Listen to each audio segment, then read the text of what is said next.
be part of the bigger community, the larger group, not just yourself and just those that you're comfortable with, but to draw near and come to God and then each other in that faith. 1 Corinthians 6, where it says that he that is joined to a harlot, the immoral lifestyle of the pagan world, Paul addresses and says that um, he he should rather be joined unto the Lord, for he that is joined unto the Lord is one spirit. And so we have the oneness between people as a parallel between oneness with God. We could say the best thing going on in life is oneness with God and then oneness with others that walk with God. I'm a companion of all those that fear you, is Psalm 119. How good, how pleasant when brethren dwell together in unity, for there God has commanded a blessing, even life forevermore. So, the body of Christ is the effort that happens as a result of our new birth, the flow of the Spirit, of interacting, communicating, and serving one another. So we have a very good model to look at. And then we come to marriage. It's a great uh, expression of that unity that is the horizontal, rooted in the vertical relationship. You relating to God with God's heart, God's spirit, God's mind, loving each other and learning to love. So the bad side, the flip side, is when I don't have control over my own body. I don't have control over my thinking. I wander in my mind. I entertain thoughts that are not guiding me in godliness. I allow my passions to reign.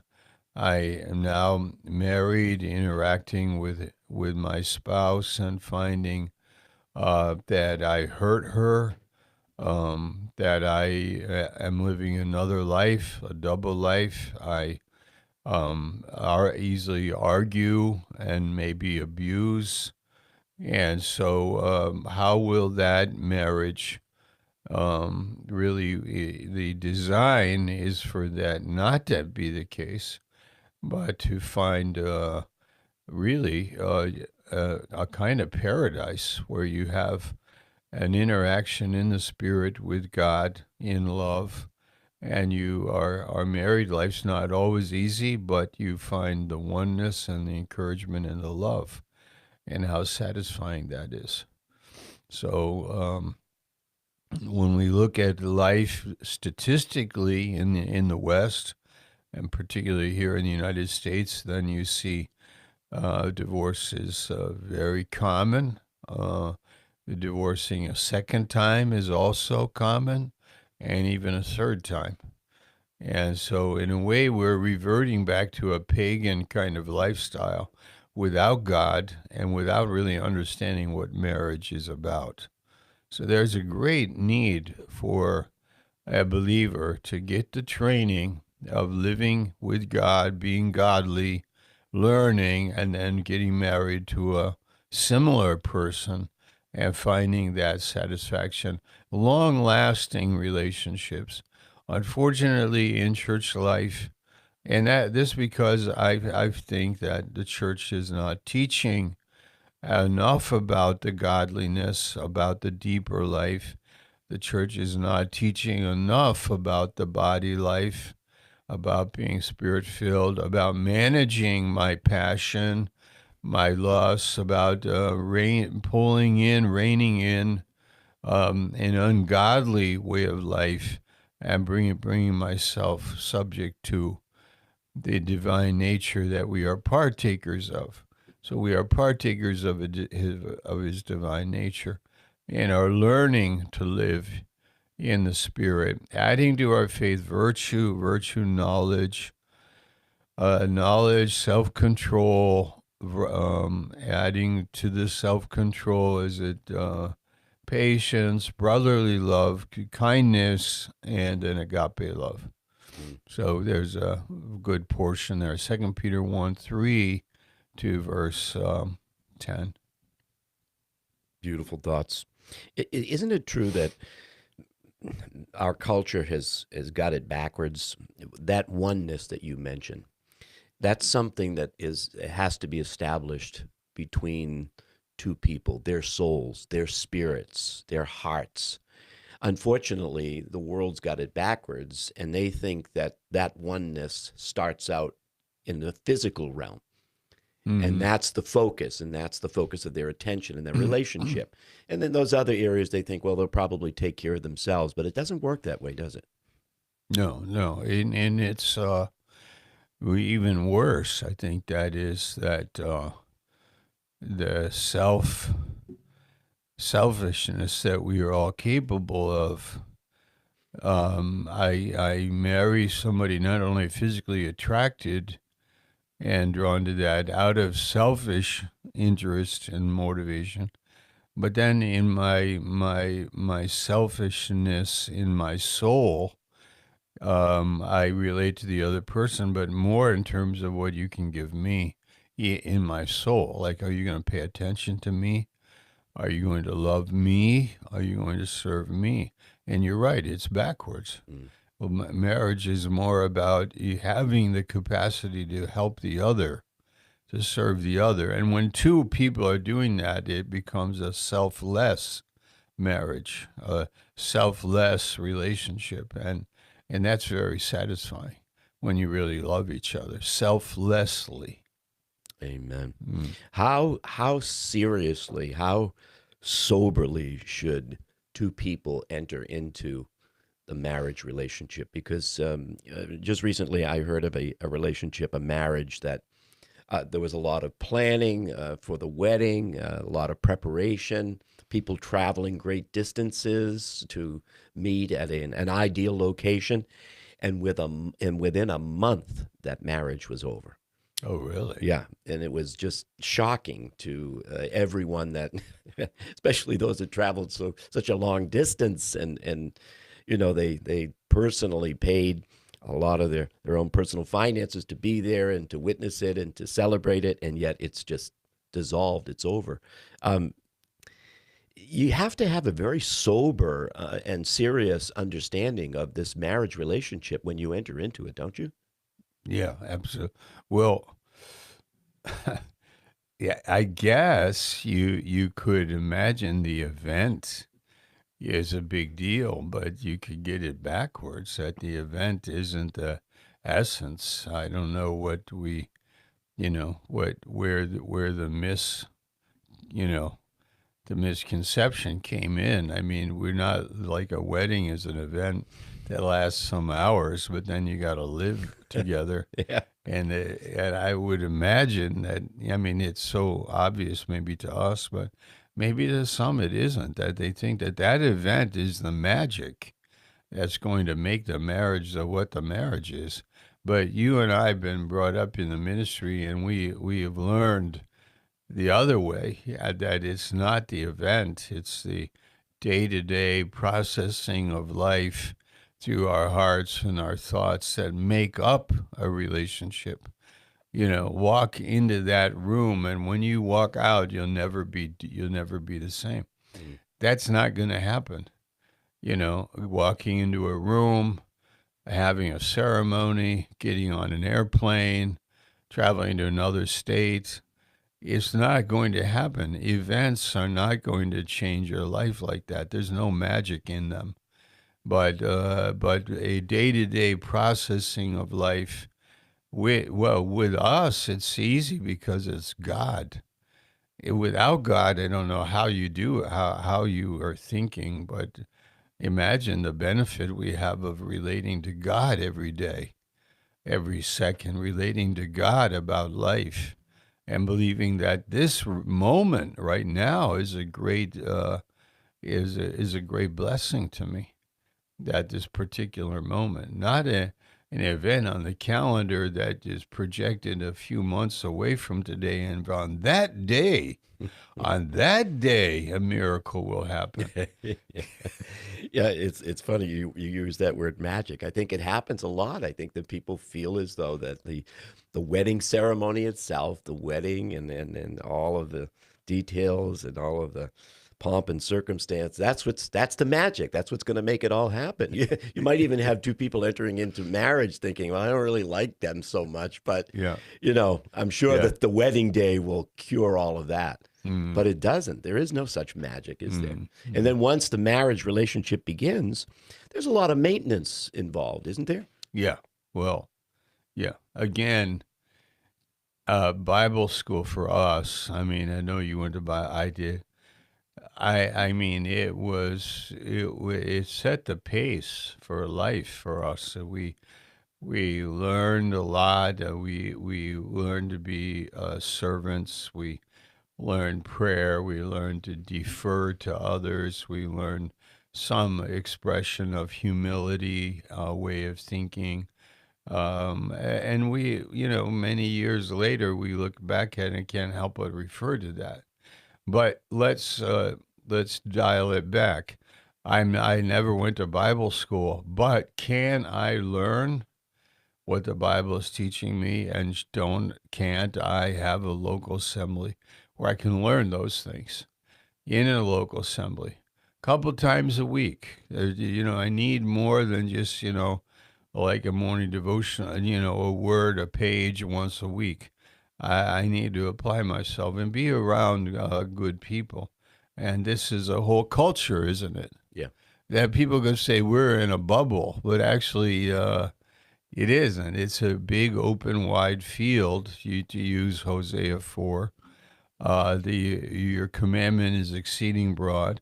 We ended up traveling around the world, living in different countries, different cultures. We're not in a bubble. We are in a fellowship with the living God, and His way is better than your way and my way. It's His way, and that's where we can be very confident.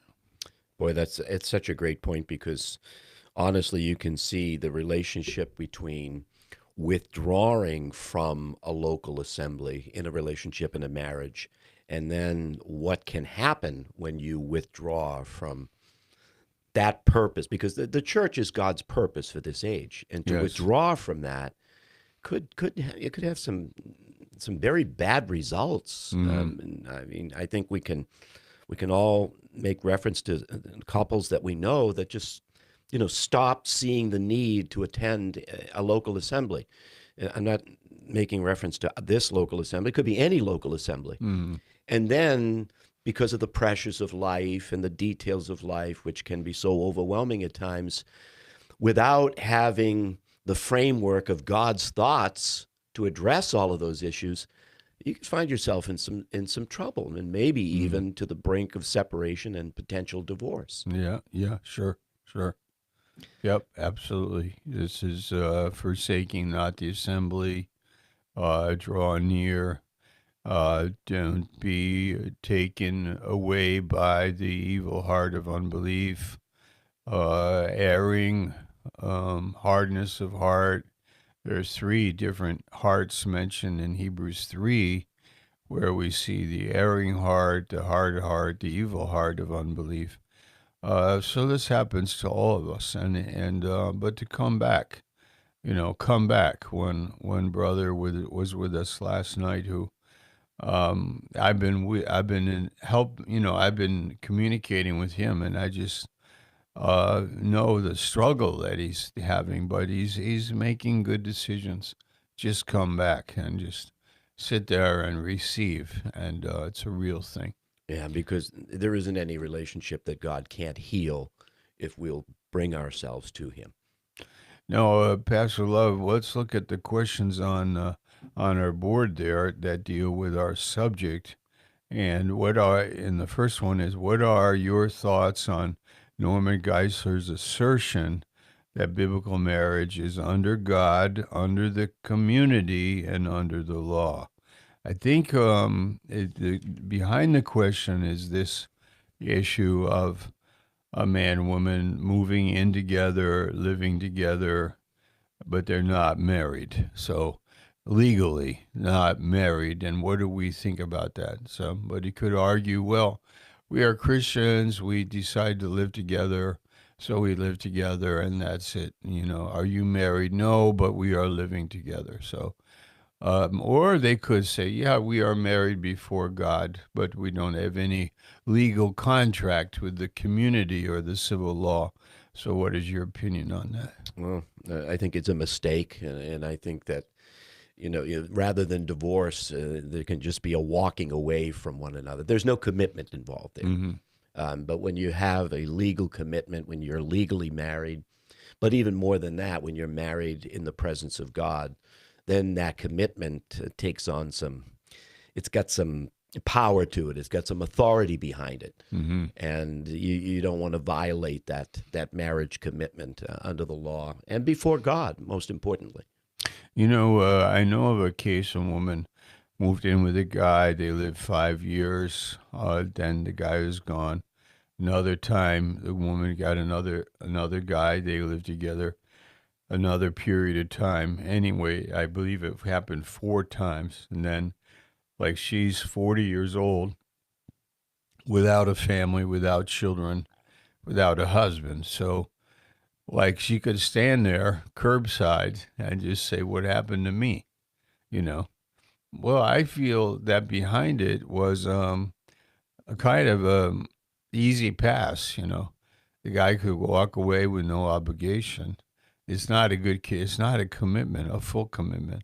Full commitment is serious, and it costs something. And this is why people don't do it. They're afraid of commitment. Mm. Um, why? Why are people? Because the more I can live without commitment, the freer I am, the better it is for me. No commitment.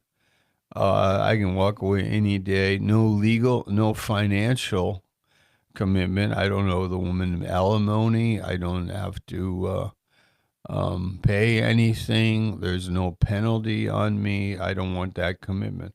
So that's how people get away with it. And in review, you have to ask, well, what was God's mind? Well, Romans 13 is saying that we should be subject to the laws of the community.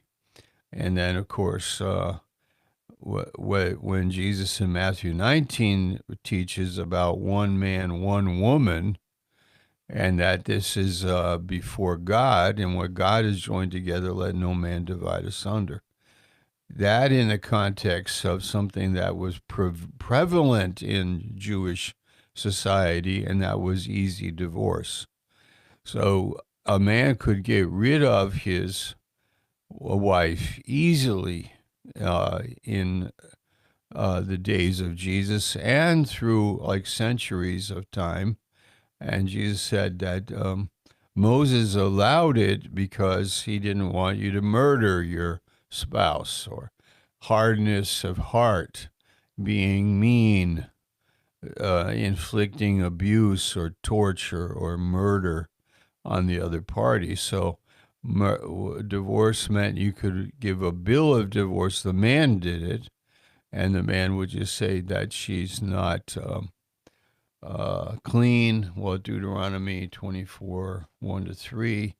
I have a little piece here from Dr. Alfred Eldersheim, and he said that in this uncleanliness, Matthew 19, 3-9, Jesus said it was only for the cause of fornication that divorce would be allowed. But in the culture, there was every kind of impropriety could be a reason for divorce, such as going about with loose hair, familiarity with men, ill-treating her husband's parents in his presence, brawling, that is, speaking to her husband so loudly that the neighbors could hear her in the adjoining house, a general bad reputation, or the discovery of fraud before marriage. So, if spoiled the cooking, let's see, I have it here. In Moses' time, as in other times, many Jews were cruel to their wives, and because of their cruelty and hardness of heart, God permitted divorce. These cruel Jews divorced their wives for every cause. They divorced them for the most frivolous reasons. If she burnt his biscuits, or didn't season his food right, or if he did not like her manners, or if she was a poor housekeeper, even if she spoils a dish in cooking. So that's in the Talmud by Joseph, in the Talmud, Gittin 9:10. And that's a long list of, things that could potentially happen under the law. Yes. You know, you mentioned about the hardness of someone's heart. If God can do anything, and we know that he can, and he can take a person's mess, he can take a person's trouble, and he can do something, amazing with it. He can do miracles. He can transform relationships just the same way that he transformed our lives and transformed our hearts and has given us a new heart. I mean, everything is possible. All things are possible with God, even when men say things look impossible. But let's say, a man commits adultery, and now the wife is free under the law to leave her husband because he has committed adultery. Does that mean that she should in every case? Because she has the right to. Right. But we've heard of situations where even though she has that right, she doesn't exercise it. She does something different. Mm-hmm. She does something so far beyond that. She forgives. She's merciful. And I mean, isn't it true that most relationships heal not when the guilty are punished, but when the innocent give mercy? Well, that's good. Yeah. Isn't it true? Yes. Hosea was told to marry a harlot, and it's very possible that the children that she bore were not Hosea's, because she was unfaithful. And then God said, name them, remember? Like not receive mercy and not my people. Remember that? Lo Ruhama, and so Hosea 2, Hosea 3, those are good portions for that.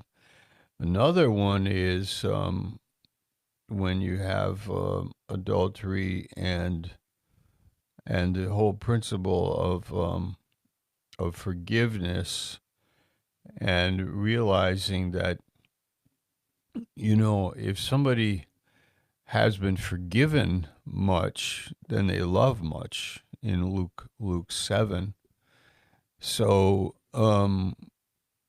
if adultery is such a heinous sin, and it is, and a violation of the relationship and betrayal, but what if that adulterer or adulteress is forgiven and they end up loving much, like you said? Yeah. Like mercy rejoices over judgment. I think that's what you just said, actually. Yeah. Judging is one thing, and it might be right, but mercy rejoices over judgment in James 2. And that means the relationship, it's deeper.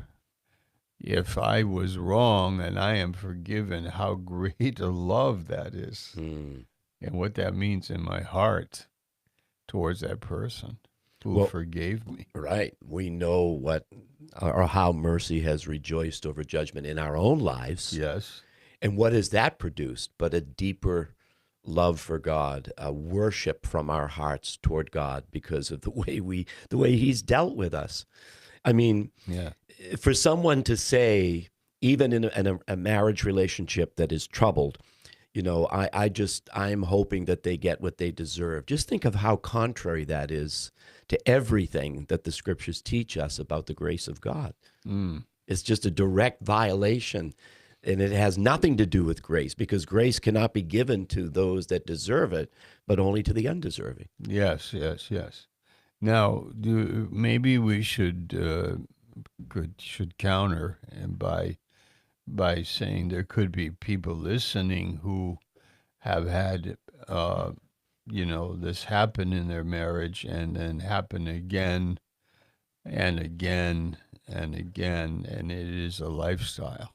Yeah. And I mean, this is tragic and sad. Yeah.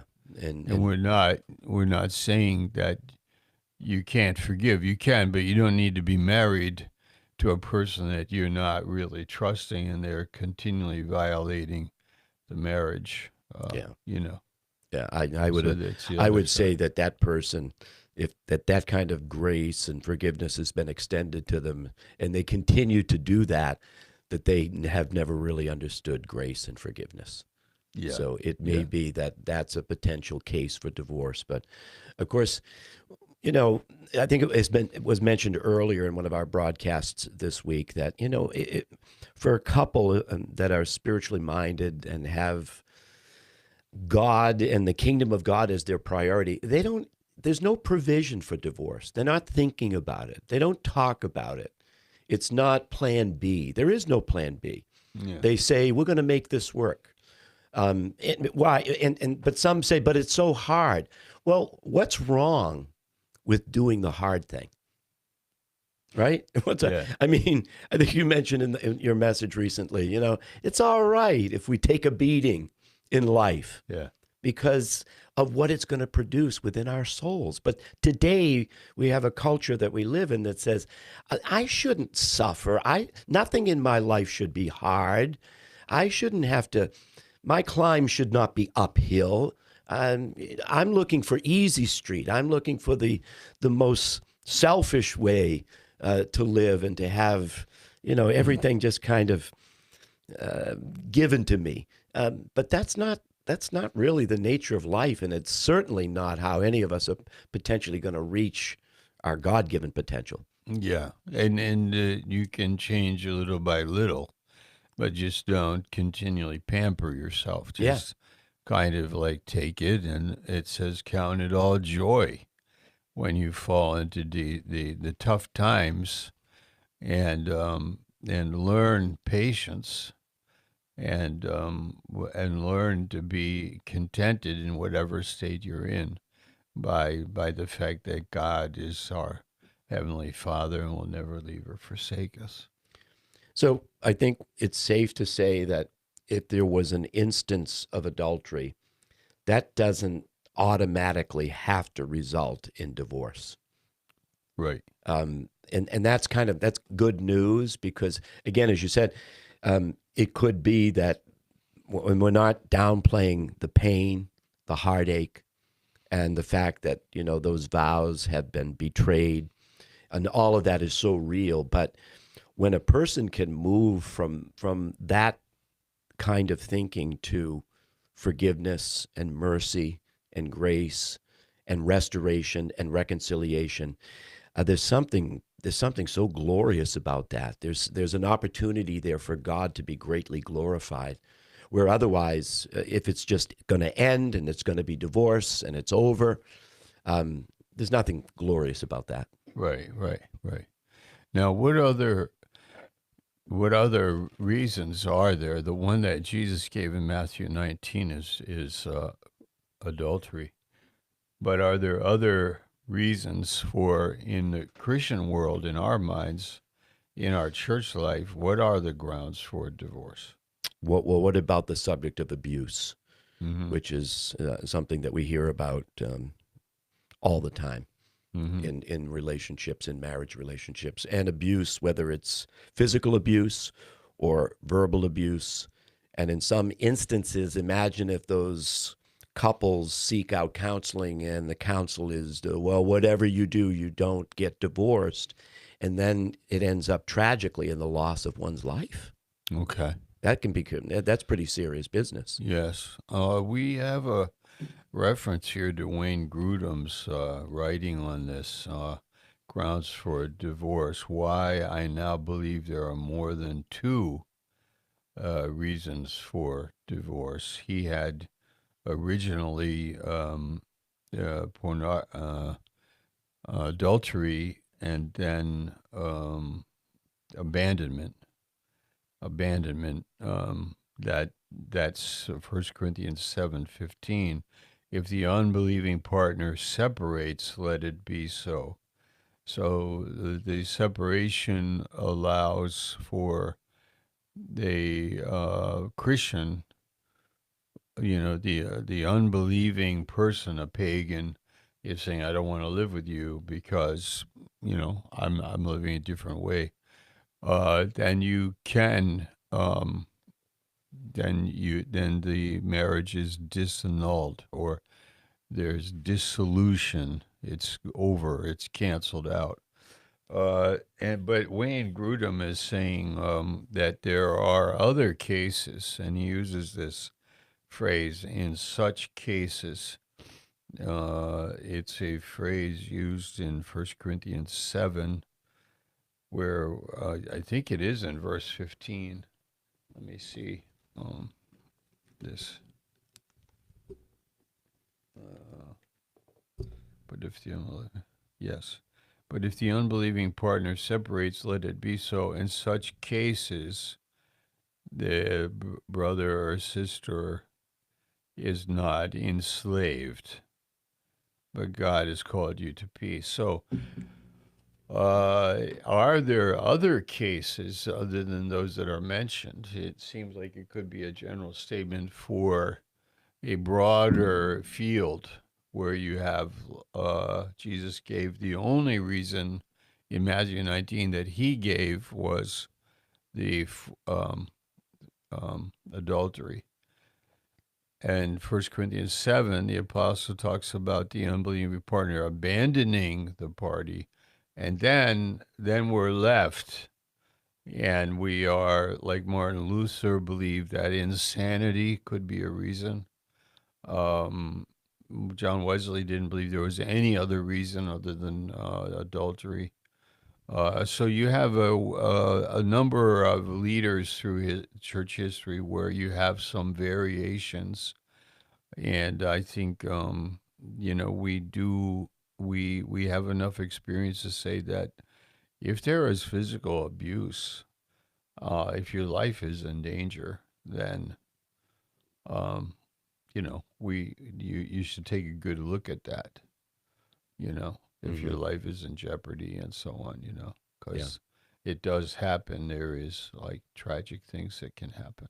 Yeah, and there is some, and I think we approach it here in our ministry on a case by case basis, Yeah. rather than putting the whole subject of divorce, adultery, remarriage, instead of putting it all in a box and saying, here are the rules.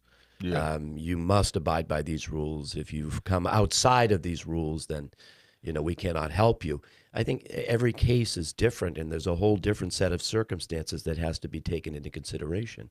Yes, and also, we have a phrase, the innocent party. That phrase. Who's in the case of adultery, you have a guilty party and an innocent party in the example that Jesus is using in Matthew 19. But then we also know that there is two sides to every story, and that it isn't always like an innocent party. There can be other elements there. So, when can a person get a divorce, on what grounds, and have they made any effort? Is there any grounds for a reason to be reconciled? And following God in His will. And I would say that there are some cases it would be absolutely God's will to be divorced, and the marriage is canceled out and you're free to remarry. Hmm. And then there are other cases where, whoa, well, wait a minute. I think you should take a look at this and be very careful and walk close with God, because you may end up redeeming a bad situation. And the children will have their mom and dad. It doesn't look always very pretty, but stay in it and work on it, and there can be forgiveness, there can be a turnaround, there can be changes. So Paul's general advice here was that if the unbelieving party wants to stay in the marriage, then stay in the marriage. The believer will sanctify the marriage and the children. Yeah. And that, to see that happen is really amazing. And maybe some couples come to mind where, well, I've seen it happen, and it's absolutely fascinating. You have a wife that is very spiritually minded, God loves God, an unbelieving husband. Yet over time, you can see how her life sanctifies him, in the sense that he cannot help but see Christ on a day-to-day basis. And I've seen some of those unbelieving partners come to know Christ because of their faithfulness to stay in there and to not quit and to not walk away. And Yeah. that's absolutely glorious when that happens. Yeah, yeah. In one point, when you talk about children and divorce, it's devastating. Yes. It's devastating. It's not a good thing. So I know in our parents' generation, I mean, we didn't hear about divorce That's right. very, very much. It was the baby boomer generation. The greatest generation was the one that was in World War II and the Depression, and they, maybe it wasn't always good, but at the same time, it was in our culture and used to stay together, and there were benefits. Mm. Now, Wow. the kids that get ripped apart with these divorces that are sometimes no cause, easily done. Um, there's like I read in this book, this is in 1967, there were, which is old material, but 50, it was a 30 reasons for divorce in 50 states. And some of them very menial, very small. It's very easy, like, to get a divorce in our world. And yet, people should be challenged in keeping their marriage together as much as they can. Yeah. And I think that's the hope of our broadcasts all this week.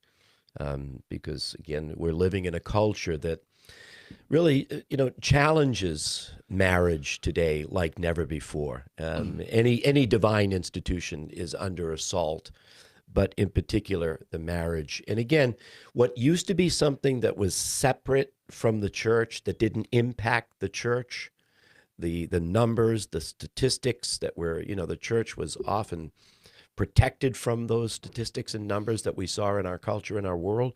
But they found their way into the church today. Mm-hmm.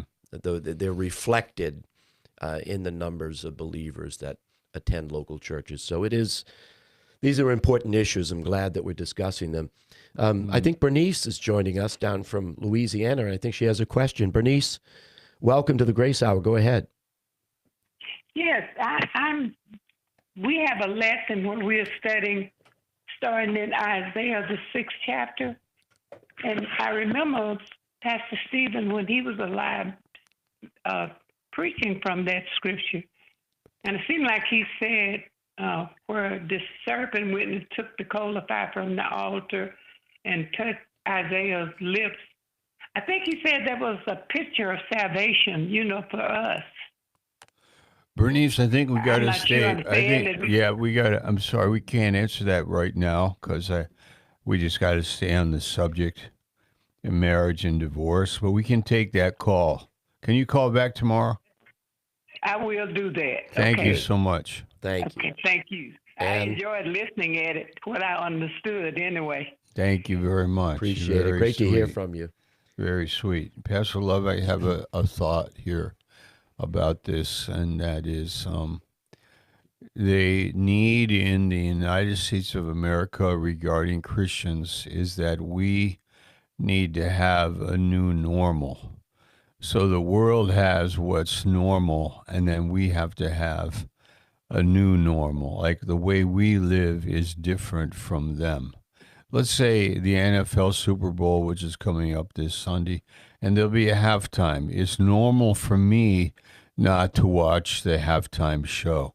It has nothing to do with football in my world. I have no interest in it, and I never have. I think I only hear about it, But it's like ridiculous. That's for me normal. Like I don't watch pornography. I don't look for there are things that I don't do. It's normal for me. The believers need to get in touch with God and find out what is the new normal. Arguing at home, yelling and swearing, being dishonest, being impure, being insincere, being hard and calloused and stony heart and tough and argumentative. This is not normal for us. Now, in the world, they might say that's normal. Pornography or dishonesty or cheating on my wife or getting a divorce or, telling the kids to grow up. Divorce happens every day all over the place. It's like, that's your normal. That's not my normal. And that's where, as pastors, we have to really labor to give the word. Now, there are people listening, I think, more than ever before. There are people that are listening to what we have to say, people that are looking for Christ, people that want to know what we say and what we think. And the evidence of it is in our lives.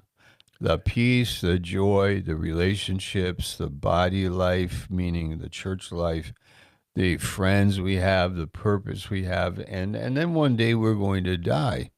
And that is a great winner, that we have a new normal, that we are dying and anticipating the death, anticipating not the death as much as the transition from this world into a better one. So this is for us the new normal. And all the listeners, divorce is not normal. That's right. That's not our normal. That's maybe the world's normal, but that is not our normal. We got to work for our marriages and work at it and stay together for our families.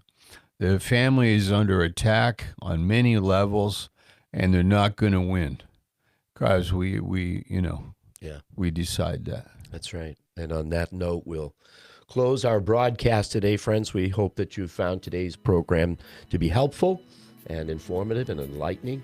And we'll be back tomorrow for the Friday edition of the Grace Hour and wrap up this week's theme and subject matter. We hope you'll plan to join us then. Until then, may God bless you.